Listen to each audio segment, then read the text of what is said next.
किसी भी देश का प्रधानमंत्री इतना गिरा हुआ नहीं हो सकता है जो अपने ही देश के एक राज्य मणिपुर का मैं जिक्र कर रहा हूं, जहां के छात्रों को अपने राज्य से पढ़ने के लिए यूनिवर्सिटी में मारा जा रहा हो। एक और हमला आदिवासियों पर है। झारखंड के राज्य का मैं जिक्र कर रहा हूं। हेमंत सोरेन, आदिवासी राज्य की लड़ाई लड़ने वाले शिबू सोरेन के पुत्र, हेमंत सोरेन के खिलाफ जो मुकदमा दर्ज किया गया, जिसमें हेमंत सोरेन को जेल में डाला गया, वो उसमें गवाही है एक पुलिसकर्मी की कि हेमंत सोरेन ने 1932 में जो कागजों का पहले के 1920 से पहले के कागज को बने हुए थे, फौजी जमीन के 4.55 एकड़ जमीन के, उन कागजों में जो केमिकल लगाने का मदद करने में हेमंत सोरेन का हाथ था, और भारत में मोदी सरकार की ईडी ने हेमंत सोरेन को गिरफ्तार करके जेल में डाल दिया एक तरफ। और दूसरी तरफ हमारे देश में राज्यपाल रह चुके सत्यपाल मलिक, जो जम्मू कश्मीर के राज्यपाल थे, वो आज भी दहाड़ दहाड़ के कह रहे हैं, चीख और चिल्ला के कह रहे हैं कि पुलवामा में फरवरी 2019 में जो आम चुनाव से पहले 40 जवानों की हत्या करवाई गई थी, उस हत्या कराने में षड्यंत्रकारी हमारे देश के प्रधानमंत्री नरेंद्र मोदी और हमारे देश में राष्ट्रीय सुरक्षा सलाहकार का हाथ था। क्यों? क्योंकि हमारे देश की खुफिया एजेंसियों ने एक नहीं, दो नहीं, दर्जन भर रिपोर्ट दी थी, और उन रिपोर्टों में यह था कि और नरेंद्र मोदी और अजीत डोभाल की सहमति से खुफिया एजेंसी की रिपोर्ट को खारिज करके 40 जवानों की हत्या करा दी गई। अब आप देखिए, देश में एक आदिवासी मुख्यमंत्री पर शिकायत मतलब सब बयान देता है, एक पुलिसकर्मी कहता है कि उस केमिकल में जमीन की हेराफेरी में हेमंत सोरेन का भी हाथ था, तो हेमंत सोरेन को जेल में डाला जाता है, और 40 जवानों की हत्या कराने के लिए खुफिया एजेंसी की रिपोर्ट को खारिज किया जाता है। और यही नहीं, जब जवानों को सुरक्षित पहुंचाने के लिए आला अधिकारियों ने हवाई जहाज की मांग की थी, उसे भी खारिज किया गया। और यही नहीं, बेशर्मी की हद देखो, जब 40 जवानों के टुकड़े छत बिछत पड़े थे, तो देश का प्रधानमंत्री उत्तराखंड में उधम सिंह नगर में चुनाव सभा को संबोधित कर रहे थे, और जम्मू कश्मीर के राज्यपाल सत्यपाल मलिक से कहते इस पर आप मुंह नहीं खोलेंगे। तो मैं देशवासियों आपसे कहना चाहता हूं कि ये शिबू सोरेन जो आंदोलनकारी झारखंड राज्य को बनाने वाले, उनके बेटे हेमंत सोरेन को फंसाने का जो अन्याय है, इसके खिलाफ आप सब लोगों को उठ खड़ा होना चाहिए। 40 जवानों की हत्या करवाने वाले नरेंद्र मोदी और अजीत डोभाल और कौन कौन थे जिन्होंने हवाई जहाज की मांग को खारिज किया, इन सब पर मुकदमा दर्ज कराने के लिए इस अन्याय के खिलाफ आपको उठ खड़ा होना चाहिए। और मैं ये बात इसलिए भी कहना चाहता हूं, यह अन्याय सिर्फ आदिवासियों तक नहीं, जवानों की शहादत तक नहीं, उनकी हत्या कराने तक नहीं, हमारे देश में जनरल रह चुके सेना के MM रणवणे की बात मैं कर रहा हूं। हमारे देश के जनरल ने एक किताब लिखी, उस किताब में उन्होंने खुलासा किया कि किस तरीके से हमारे और चीन के जो बॉर्डर है, वहां पर जब चीनी सेना आगे बढ़ रही थी, तो हमने भारत सरकार से कहा, और भारत सरकार की तरफ से जवाब आया, आप जो चाहे वो करें, क्योंकि सिलेंडर सरकार है। तब हम ये कहना चाहते हैं आपके माध्यम से कि गलवान घाटी में 15 जून 2020 का मैं जिक्र कर रहा हूं, चीनी सैनिकों ने भारत में घुस करके जिस तरीके से 20 निहत्थे जवानों को पीट पीट कर हत्या कर दी थी और 76 जवानों को अधमरा कर दिया था, तब क्या इस अन्याय के खिलाफ हमारे देश को एकजुट होना चाहिए कि नहीं?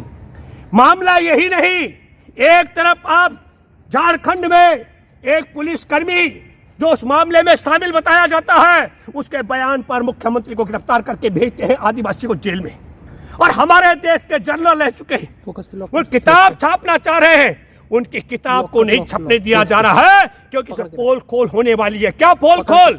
हमारे देश की सेना को कमजोर करने के लिए, भारत की सेना को अग्निवीर में तब्दील करने के लिए। और आप सबको देखिए, 600 रुपए महीने की तो रोज की मजदूरी पर अग्निवीरों को रखा जा रहा था, जिसका तब जनरल साहब ने भी विरोध किया, और आप हैरान होंगे जान करके 4 साल में उन्हें घर भेजने की बात आ रही है, जब उन्हें हवाई फाइटर लड़ाकू जहाज, और मैं आपको बताता हूं, तोपखाना में जब टैंक चलाना हो तो पर ये सब चलाने की जो ट्रेनिंग है, इसी में 2-3 साल गुजर जाते हैं। और आप समझो कि जिस तरीके से मनरेगा में मजदूरी दी जाती है उस तरीके से हमारे देश में मजदूरों को बड़ी मुश्किल से वो 20,000 का 30,000 कर दिया गया है। तब हम ये कहना चाहते हैं ये देश की सेना के साथ अन्याय है कि नहीं कि मजदूरों की तरह देश की सेना को रखा जा रहा है।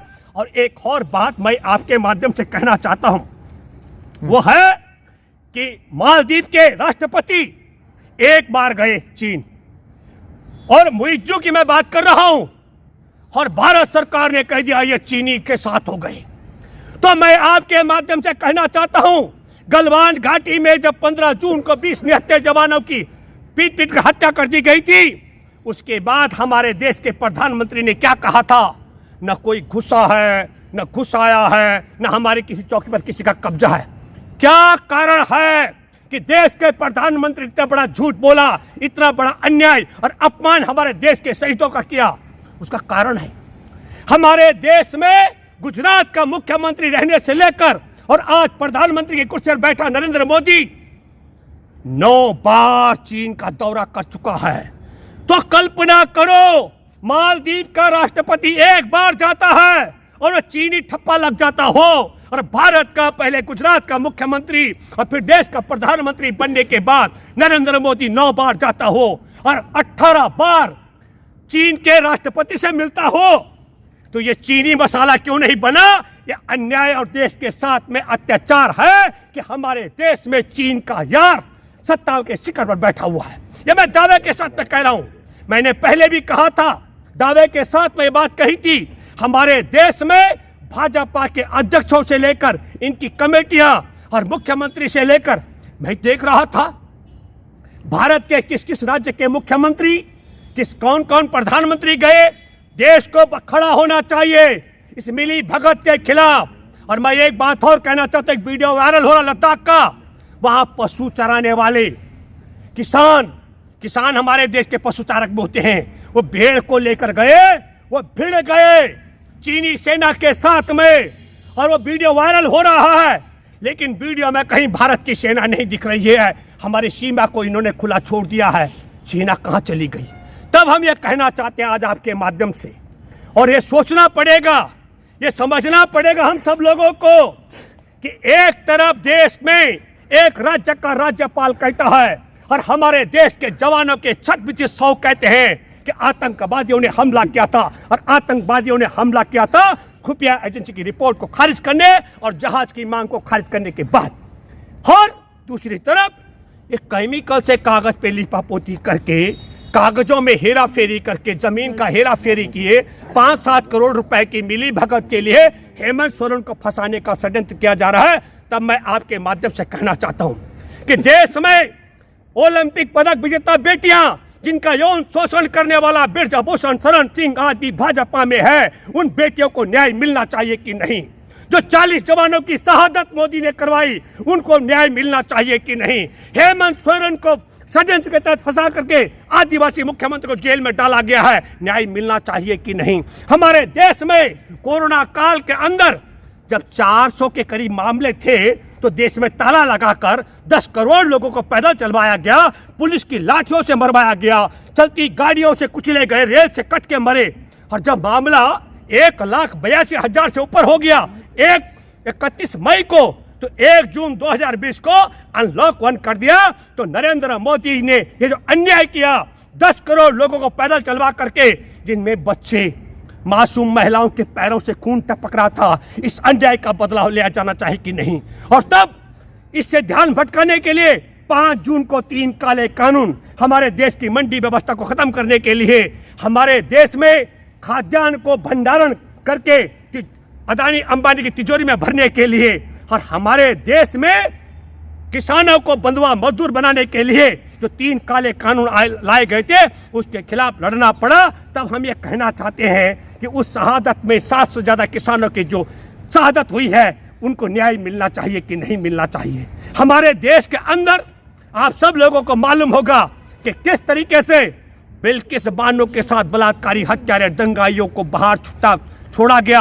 और मैं आपके माध्यम से दावा के साथ कह सकता हूं, अक्टूबर में पता लग गया था, सुप्रीम कोर्ट में बैठे जजों ने पाया कि फर्जी तरीके से बाहर आए।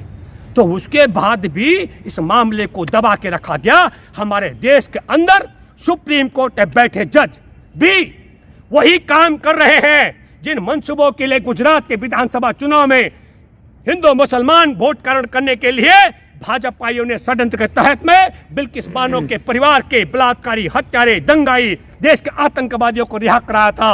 और अक्टूबर में सुप्रीम कोर्ट ने पा लिया, लेकिन उनको जेल में डालने के लिए फैसला सुनाया जब गुजरात का चुनाव जीता गया। ये अन्याय हो रहा है। तब हम कह रहे हैं, कहते हैं ना कि एक ही उल्लू काफी था, या तो हर साख पे उल्लू बैठे हैं। मैं आप सब लोगों से कहना चाहता हूं कि देश के पहलवान बेटियों को, देश के किसानों को, देश के जवानों को, देश के संविधान को, देश के आम इंसान को और करोड़ों करोड़ बेरोजगारों को न्याय और इंसाफ दिलाने के लिए इस अन्याय के खिलाफ आप सब लोगों को उठ खड़ा होना पड़ेगा। और उठ खड़ा होना पड़ेगा हमारे देश की फौजा इनको नंगा करके परेड करने वाले मणिपुर में जिस तरीके से घुमाया गया, और मणिपुर की आवाज़ को आप सब लोगों को बुलंद करना चाहिए। 9 महीने हो गए, प्रधानमंत्री नरेंद्र मोदी 18 जून 2023 को अमेरिका जा रहे थे। तो जो प्रधान 20 जून को, तो 18 जून को मन की बात करके हर 3 मई से घटना जल रहा है मणिपुर पर। मणिपुर पे 9 महीने हो गए, नरेंद्र मोदी मणिपुर का मां नहीं बोलते हैं। और मन की बात हर महीने के आखिरी संडे में बोलनी थी, वह 18 जून को इसलिए बोल के जाते हैं कि मैं अमेरिका जाने वाला हूं, वापसी आके पता नहीं मन की बात करने का वक्त मिलेगा कि नहीं। और मैं आपके माध्यम से एक बात कहना चाहता हूं, किसी भी देश का प्रधानमंत्री इतना गिरा हुआ नहीं हो सकता है जो अपने ही देश के एक राज्य मणिपुर का मैं जिक्र कर रहा हूं, जहां के छात्रों को अपने राज्य से पढ़ने के लिए यूनिवर्सिटी में मारा जा रहा हो। पूरा जो वहां राजधानी है, वहां विधानसभा में विधायकों का प्रवेश निषेध हो गया हो, एक एक कुकी आदिवासी को इम्फाल से बाहर निकाला गया हो। हर देश का प्रधानमंत्री मौन नहीं हो सकता। ये संघ का प्रचारक रह चुका नरेंद्र मोदी है, इसलिए मौन बैठा है। अगर देश का प्रधानमंत्री की हैसियत होता तो नरेंद्र मोदी भी, जैसे आज हमको दुख हो रहा है कि मणिपुर में तबाही क्यों मची है, हमारे देश की पहलवान बेटियों का यौन शोषण करने वाला भाजपा की गोद में क्यों बैठा हुआ है, और हमारे देश में जवानों की शहादत, उनकी हत्या करवाने वाला आज भी राष्ट्रीय सुरक्षा सलाहकार और प्रधानमंत्री की ओहदे पर मैं ये कहूँगा कि कानून हाथ क्यों नहीं डाल पा रहा है। मैं आप सब लोगों से अपील करता हूं कि देश के जवानों का, किसानों का, बेटियों का और आम इंसान का और देश की सीमा के लिए हम सब लोगों के अन्याय के साथ एकजुट होना पड़ेगा। धन्यवाद। जय हिंद, जय जवान, जय किसान।